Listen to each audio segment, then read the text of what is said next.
پارہ نمبر 10 سورۃ التوبہ آیت نمبر 51۔ اعوذ باللہ من الشیطان الرجیم قل لن يصيبنا إلا ما كتب الله لنا هو مولانا وعلى الله فليتوكل المؤمنون قل لن يصيبنا إلا ما كتب الله لنا هو مولانا وعلى الله فليتوكل المؤمنون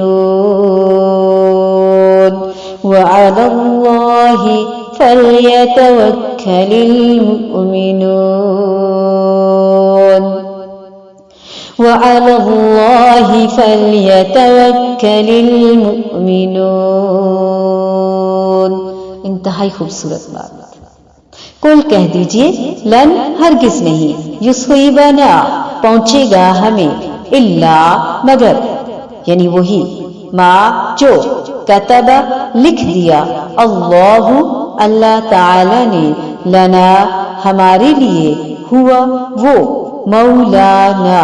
مولا ہے ہمارا، وعلی اللہ اور اللہ تعالی ہی پر، فلیتوکل بس چاہیے کہ توکل کریں، المؤمنون ایمان لانے والے۔ آپ کہہ دیجئے کہ ہمیں سوائے اللہ تعالی کے ہمارے حق میں لکھے ہوئے کہ کوئی چیز پہنچ ہی نہیں سکتی، وہ ہمارا کارساز ہے، وہ ہمارا مولا ہے۔ مومنوں کو تو اللہ کی ذات پاک پر ہی بھروسہ کرنا چاہیے۔ کتنی پیاری بات اللہ نے ہمیں یہاں سمجھا دی۔ ان سے کہو ہمیں ہرگز کوئی برائی یا بھلائی پہنچتی ہی نہیں، ہاں مگر وہ جو اللہ تعالیٰ نے ہمارے لیے لکھ دی ہے۔ اللہ ہی ہمارا مولا ہے اور اہل ایمان کو اسی پر بھروسہ کرنا چاہیے۔ یہاں پر دنیا پرست اور دین پرست ذہنیت واضح کر دی گئی ہے، کیونکہ دنیا والا جو کچھ کرتا ہے اپنی ذات کے فائدے کے لیے کرتا ہے، اور جو دین کو چاہتا ہے، دین کی محبت رکھتا ہے، وہ سب کچھ دین کی محبت میں کرتا ہے۔ اس لیے دنیا والا صرف اس کام کو کرتا ہے جس میں اس کی دنیا کا فائدہ ہوتا ہے، جبکہ دین والا اس کام کو کرتا ہے جس میں اس کے دین کا فائدہ ہوتا ہے۔ بس یہی ایک معیار ہے، ایک کسوٹی ہے ہم سب کے لیے کہ ہم کون کون سے کام کرتے ہیں، کس کس نظریے سے، کس کس نیت سے، جس میں دین فائدہ ہو یا دنیا زیادہ مل رہی ہو۔ اور بہت دفعہ کوئی اور آپ کے حصے کا فیصلہ نہیں کر سکتا، خود ہی کرنا ہوگا، خود ہی آگے بڑھنا ہوگا۔ اور جہاں تک دنیا کا تعلق ہے، وہ تو انسان کو مل ہی جاتی ہے، جو اللہ تعالی نے اس کے مقدر میں لکھی ہوئی ہوتی ہے، کیونکہ یہاں ہے کہ قل لن یصیبنا الا ما كتب اللہ لنا، ہمیں نہیں پہنچے گا مگر وہ جو اللہ تعالی نے ہمارے لیے لکھ دیا، یعنی نقصان نہیں ہونے کا، جسے ہم خواہ مخواہ سوار کیے ہوئے اپنے اوپر، وہ تو ہونا ہی ہے یا نہیں ہونا، وہ اس رب کو پتا ہے، وہ انڈرسٹوڈ ہے، وہ لکھا ہوا ہے، وہ یونیورسل ٹروتھ ہے۔ یعنی آپ کون ہوتے ہیں؟ ہاں اگر اللہ نے جو لکھا ہے وہ ہو جائے گا، وہ گھر بیٹھے بھی ہو جائے گا، وہ ضروری نہیں کہ اللہ کے راستے میں نکلے تو ہوگا، وہ اس نے کرنا ہے۔ لیکن اس وجہ سے ہم نہ نکلے کہ دنیا چھوٹ جائے گی، دنیا کم ہو جائے گی یا دنیا باتیں کرے گی، نہیں، اس سوچ کو ہمیں بدلنا ہوگا۔ ایک دفعہ ایک خاتون درس پر آئی ہوئی تھی کہ پیچھے ان کے گھر پر ڈاکہ پڑ گیا۔ اگلے روز جب وہ آئیں، سب اب یہی سوچ رہے ہوں گے کہ اگلے روز سے وہ آئی نہیں ہوئی، نہیں، وہ اگلے روز بھی آئیں مقررہ وقت پر اپنی کلاس پر، تو کیا کہتی ہیں؟ کہنے لگی کہ اللہ تعالیٰ کا شکر ہے کہ میں گھر پر نہیں تھی، میں یہاں تھی تو میں نے کسی بری چیز کو نہیں دیکھا اور میری جان بھی بچ گئی مزید دین کا کام کرنے کے لیے۔ چیزوں کا کیا ہے، وہ تو آنے جانی ہے۔ اس کے برعکس اگر کوئی اور ہوتا، روتا دھوتا ساری عمر یہی کہتا رہتا اور اسے تانے بھی یہی ملتے اور وہ سن کر مزید پریشان ہوتی، کیا کہ درس کے لیے نکلی، اسی لیے اور جاؤ درسوں پر اور قرآن پڑھو۔ دیکھو پیچھے چوری ہو گئی، گھر پر ہوتی تو چوری نہ ہوتی۔ تو یہی سوچ سوچ کی بات ہے،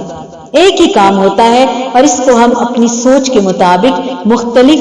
رنگ دے دیتے ہیں۔ تو یہاں تقدیر کا مسئلہ بھی ہمیں سمجھ آ رہا ہے۔ کہتے ہیں کہ ایک شخص ابی بن کعب رضی اللہ تعالی عنہ کے پاس حاضر ہوا اور ان سے کہا کہ میرے دل میں تقدیر سے متعلق کچھ شکوک و شبہات پیدا ہو گئے ہیں، آپ تقدیر کے بارے میں مجھے کچھ بتائیں، شاید کہ اللہ تعالیٰ میرے دل سے ان شبہات کو نکال دے۔ ابی نے فرمایا اگر اللہ تعالیٰ آسمان والوں اور زمین والوں کو عذاب دینا چاہے تو وہ دے سکتا ہے، یعنی وہ عذاب دینا چاہے تو دے سکتا ہے اور وہ ان پر ظلم کرنے والا نہیں ہوگا، کیونکہ اس کی اپنی مخلوق ہے، وہ جو چاہے جب چاہے کرے۔